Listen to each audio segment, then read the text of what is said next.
ئیمامی حەسەنی بەسری ڕەحمەتی خوای پەروەردگاری لێبێت ڕۆژێک برادەرەکانی هاوڕێکەکانی پێیان فەرموو ئیمامی حەسەنی بەسری چی دەکەی؟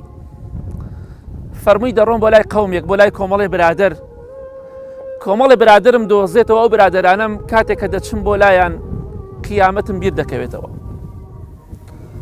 کاتێکە لەگەڵیانە دانیشم قیامەتم بیر دەکەوێتەوە، قیامەتم بیر دەخەنەوە، گەورەی خوای گەورەم بیر دەخەنەوە، وە کاتێکیش کە لێیان تێپەڕ دەبم و لێیان جیاد دەبمەوە لە پشتەوە غەیبەتم ناکەن و بوختیانم بۆ ناکەن و بە ناشرینی باسم ناکەن.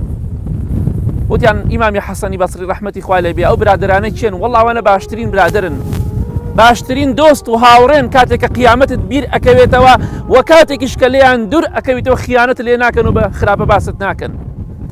ئەو برادرانە کێن با ئێمەش بیان ناسین بچین بۆ لایەن.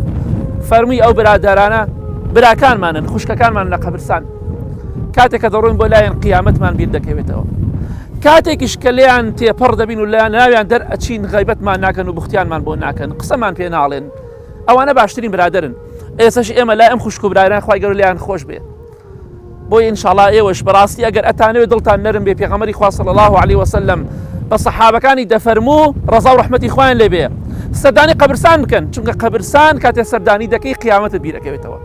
ئەزانی ڕۆژێک دێت بەخوا ئێمەش لێرەدا پاڵ دەکەوین، ئێمەش لێرەدا بەرەو قیامەتی خۆمان دەڕۆین و دەکەوینە ڕێجا. بۆی ئینشاڵڵا براکانم خوشکەکانم ئەم ڕۆژەتان لەبیر نەچی، ئەم شوێنانەتان بیر نەچی، ئەمە سەرنجامی ئەم دنیایە کە ئێمە گوناه و تاون و خراپیتی ئەکەین.